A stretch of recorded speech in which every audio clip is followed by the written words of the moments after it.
അസ്സലാമു അലൈക്കും വറഹ്മത്തുള്ളാഹി വബറകാതുഹു. പുരുഷന്മാരുടെയും സ്ത്രീകളുടെയും നിസ്കാരത്തിൽ എന്തെങ്കിലും വ്യത്യാസമുണ്ടോ? ചിലർ പറയും സ്ത്രീകൾ പുരുഷന്മാരുടെ രീതിയിൽ നമസ്കരിച്ചാൽ അവരുടെ പോലെ സജദ ചെയ്താൽ നിസ്കാരം ശരിയാവുകയില്ല എന്ന്. അപ്പോൾ നബി സല്ലല്ലാഹു അലൈഹി വസല്ലമ തങ്ങൾ എങ്ങനെയാണ് പഠിപ്പിച്ചത് എന്ന് നോക്കാം.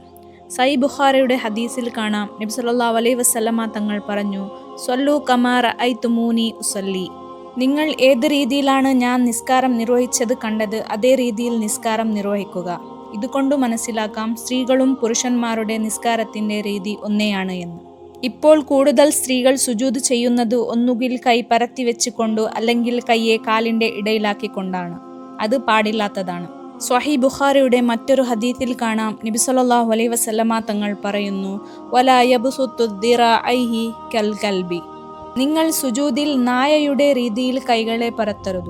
റസൂൽ സല്ലല്ലാഹു അലൈഹി വസല്ലമ തങ്ങൾ സ്ത്രീകൾക്ക് പ്രത്യേകമായ നിസ്കരിക്കുന്ന രീതി താലീം ചെയ്തിട്ടില്ല. ഇതുകൊണ്ട് മനസ്സിലാക്കാം സ്ത്രീകൾക്കും പുരുഷന്മാർക്കും നിസ്കാരത്തിന്റെ രീതി ഒന്നേയാണ് എന്ന്. ബല്ലിഗു അന്നി വലൗ ആയ.